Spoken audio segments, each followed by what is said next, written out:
Tu peux avoir la meilleure volonté au monde. Tu peux avoir acheté les meilleurs carnets d'organisation ou alors lu les livres « Un rien peut te changer ». Je l'ai lu, je l'aime beaucoup. Mais laisse-moi te dire, si tu abandonnes tes nouvelles habitudes, au bout de 3 jours, ta vie ne changera jamais. Tu commences, tu es motivé, tu te dis cette fois-ci c'est différent. Il est mercredi, tu t'arrêtes déjà. Tu te dis alors que tu manques de discipline, que tu n'es pas capable. Si tu te dis tout ça, stop cette pensée tout de suite. Le problème, ce n'est pas toi. Et ici, je suis pas du tout en train de t'enlever la responsabilité. Ici, je vais t'expliquer en fait, c'est que ton cerveau, notre cerveau, il n'est pas conçu pour tenir une habitude sans une récompense rapide. Pourquoi est-ce que parfois on aime tellement manger une sucrerie ou un petit chocolat? Parce que ça libère de la dopamine. Au début, en fait, la nouveauté te donne un shot de dopamine. Mais très vite, ça devient répétitif. Les stations chutent, ton cerveau s'ennuie, il te pousse à arrêter.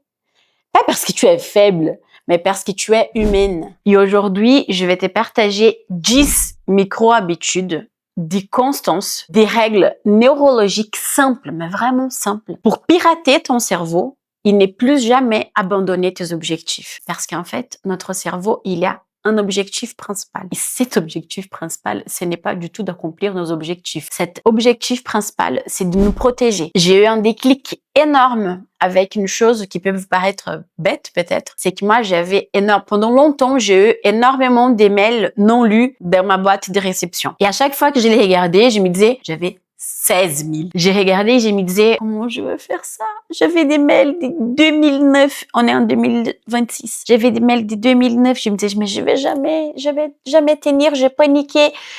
Et du coup, je commençais et j'ai abandonné tout. Et en fait, je me suis dit, je prends pas l'objectif de la bonne façon. Et j'ai décidé de tester une autre chose. Là, je me suis dit, je vais faire 20 minutes par jour. Pas plus. Pas 1 minute de plus. Pas parfaite, pas intense, mais d'une façon constante. Et petit à petit, je suis passée des 16 000 mails à 0. J'ai accompli les mois derniers sur ma boîte de réception. Et en fait, là, j'ai compris la plus grande vérité du développement personnel. La transformation ne vient pas de l'habitude en elle-même. Elle vient de ta capacité à répéter cette habitude plusieurs fois. Même quand ça devient ennuyeux. Parce que moi, il y a eu un moment, genre, la 2e semaine, je me dis, oh non. Et encore, et je me disais, voilà, je vais refaire encore les 20 minutes jusqu'à que j'arrive à tout finir. C'est arrivé en moins de 40 jours. Des choses que j'avais laissées traîner depuis des années. Et là, maintenant, je vais vous dire quelles sont les 10 micro-habitudes qu'aujourd'hui j'ai dans ma vie et qui m'aident énormément, vraiment énormément. La première, c'est la réduction ridicule. Comment ça, Stéphanie? J'allais dire Stéphanie. Mais pour vous, c'est Stéphanie. Ton cerveau, il a peur de l'effort. Si tu t'es dit, je vais faire 1 heure de sport, le système limbique, il va paniquer, et c'est le système qui actionne nos émotions. Il va paniquer et il va te faire procrastiner. Commence tellement petit que tu ne peux même pas échouer. Commence par 5 minutes de marche, ou par un mail trié, ou par 20 minutes. Ton cerveau, il n'a pas peur de tout ce qui est petit. Il a peur quand il regarde, il dit, j'ai 16 000. Tu vois? 16 000 par rapport à 20 minutes. Vous voyez la différence? Les 2e, c'est les déclencheurs ancrés. C'est d'avoir un repère, en fait. Notre cerveau, il adore les repères. Ne dis, je lirai aujourd'hui. Non. Dis-toi, je lirai 5 pages juste après avoir préparé mon café du matin. Colle ta nouvelle habitude. Si ta nouvelle habitude, c'est de lire 5 pages par jour, colle déjà celle qui existe déjà, qui est déjà ancrée dans ta vie. Ça va t'enlever la fatigue de la décision. Numéro 3, c'est les modes 0 négociation. Tu sais, cette petite voix qui te dit, je les ferai plus tard. Ah, pas aujourd'hui, je suis tellement fatiguée. À chaque fois, en fait, que tu négocies avec toi-même, tu recules. Alors, entraîne-toi à la micro-habitude de couper ton cerveau rationnel. Ne réfléchis pas trop. Lève-toi. Moins tu réfléchis, en fait, plus tu agis. Là, ça peut être ambigu avec l'effet, parfois on se dit, il faut réfléchir. Oui, mais par rapport à des nouvelles habitudes, je vais vous donner un exemple super simple. Quand on veut faire du sport, si on pense au fait, il faut que je me lève, il faut que je me change, il faut que je prépare mon sac, il faut que je aille à la salle, il faut que je choisisse quelle machine je vais faire, c'est perdu d'avance. Fais une seule chose. Dis-toi, je vais mettre mes baskets. Et après, tout le reste vont se découler du fait de mettre mes baskets. De me lever du canapé et pas laisser mon cerveau répéter qu'il va falloir faire énormément d'efforts pour aller faire du sport. Et en fait, à partir du moment où on arrive à faire ça, tu vas voir, il y a des habitudes qui vont devenir vraiment quelque part automatique. Ta brosse à dents, peut-être ta brosse à dents, elle est déjà sur ton lavabo. C'est là que tu prends ton crème dentifrice et tu l'es pas. Tu vois, c'est quelque chose d'automatique. Quand tu vas prendre ta douche, tu te poses pas 5000 fois peut-être la question, quel gel douche? Pourquoi? Parce que probablement ton gel douche, il est déjà là. C'est pas quelque chose que tu dois réfléchir avant de les faire. Et en fait, à partir du moment où tu coupes ça, question de réflexion, c'est point de réflexion, plus t'as de la chance d'accomplir et de ancrer en fait ta nouvelle habitude. Numéro 4, la séparation d'action d'émotion. Pour moi, ça, c'est vraiment la plus dure.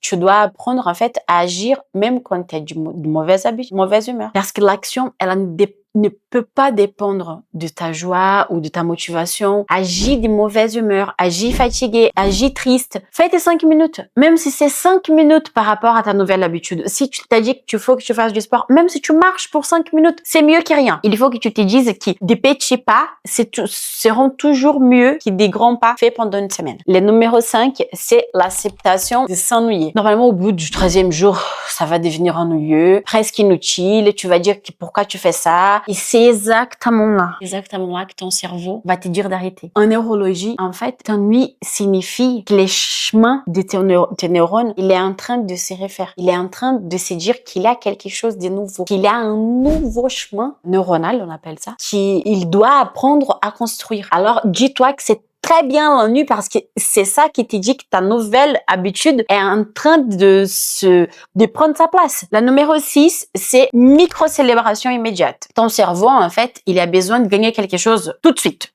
pour recommencer demain. Et quand tu as fait tes 5 minutes, dis à voix haute, mais vraiment à voix haute, c'est fait. Coche une case, fais une liste.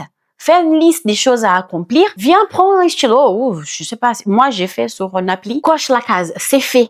En fait, cette petite chose de cocher, cette petite chose, ce petit fait de cocher une case, ces gestes, ils te libèrent de la dopamine. Et célébrer l'effet d'avoir tenu, ça va vraiment t'aider à arriver au résultat final. C'est pas vraiment ce qui nous aide à ancrer et à avoir une nouvelle habitude. Ce n'est pas seulement qu'on donnait déjà au résultat final. Au contraire, c'est les petites choses qu'on fait jusqu'à arriver au résultat final. Le 7e, c'est l'effacement du résultat. Comment ça? C'est fini, je vais effacer mon résultat. Non, ce n'est pas ça. En fait, si ton but, il est de perdre 10 kilos, tu vas te décourager au bout d'une semaine. Parce que tu vas paniquer, tu vas te dire, oh, c'est trop. En fait, l'habitude, elle doit être une constance. Ton seul objectif, c'est d'être une femme qui marche 10 minutes par jour. C'est d'être une femme qui, aujourd'hui, ne prend pas de sucre. Aujourd'hui, décide de manger un peu plus de légumes. Et c'est comme ça. Le but n'est pas de réussir. Le but, il doit être de tenir. En fait. Parce que quand on pense à réussir, tu t'es dit, réussir, c'est seulement quand tu vas avoir tes moins 10 kilos. Et en fait, le but, c'est de tenir à faire du sport aujourd'hui, de tenir à manger plus correctement aujourd'hui. Vous voyez la différence? Ça devient moins lourd. Le 8e, c'est la règle du focus unique. Stéphanie, c'est quoi les focus uniques? Vous savez, quand on se dit, parfois, les femmes, on se dit beaucoup, je peux faire 1000 choses en même temps. Mensonge. C'est pas vrai. En fait, c'est que nous, on essaye de tout changer le 1er janvier. On commence le sport, on commence les régimes, on commence la méditation, on trie la maison en même temps. Et du coup, on sature notre cerveau. Choisis une seule.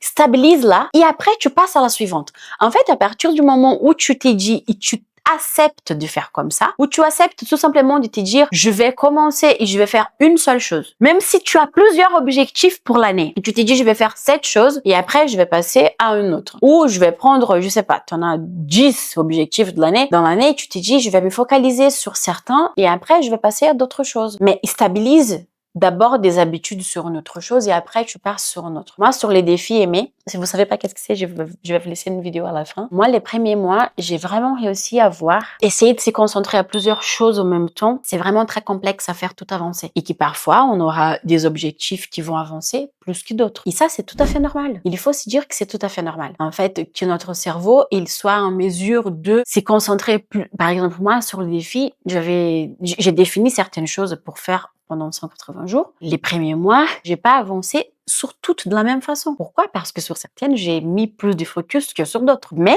à la fin, je me suis donné 180 jours. On verra à la fin de 180 jours comment ça aurait vraiment évolué. Toutes les choses que j'ai définies. Numéro 9, c'est vraiment de refuser les tutoriels. Comment ça, Stéphanie? Moi, je vous jure, moi, j'étais la reine du tutoriel. C'est comme si tu avais prévu 30 minutes de sport et que tu n'as plus que 10 minutes. Fais les 10 minutes. Les tutoriels est une excuse de ton ego, en fait, pour rien faire. Faire les 1%, il est infiniment supérieur qu'à faire 0%. Et en fait, quand tu t'es dit, ah non, je me suis dit que j'allais faire 30 minutes, j'ai qui disent, mais fais les 10.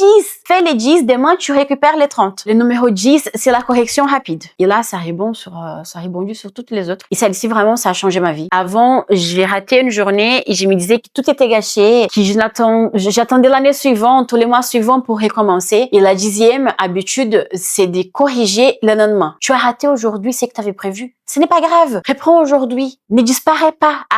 Il faut pas te dire, je vais tout arrêter. Tu t'es puni surtout pas. Reviens juste sur les chemins le lendemain. La distance entre ton erreur et ta correction, elle a défini ton succès. Plus de temps tu passes à culpabiliser, plus de temps tu passes à te dire « Ah, mais j'avais dit que j'allais faire 30 minutes, j'ai pas tenu. » Plus de temps tu passes à dépenser ton énergie là-dessus, tu vas pas aller y faire les 30 minutes que tu souhaitais. Tu n'as pas besoin de plus d'habitude, en fait. Mais tu n'as pas besoin de... Comment je peux vous dire ça? Ouais.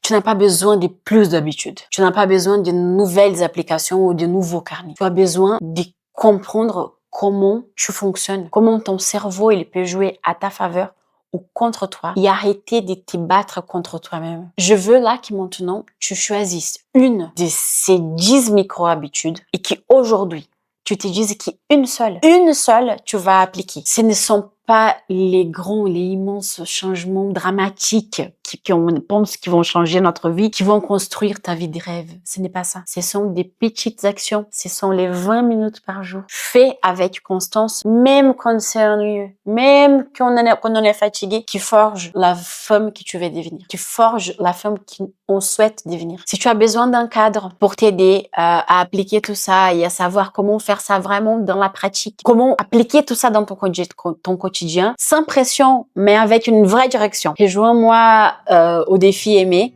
Les liens d'une des vidéos, elle est ici. Et il y a aussi une playlist ici avec ça, avec les défis. Et en fait, c'est la constance qui va te permettre d'accomplir tes objectifs. On avance avec calme, mais sans se mentir. Vraiment, le plus important, c'est pas se mentir. Et là, je vous dis à très vite. Et un gros bisou. À bientôt.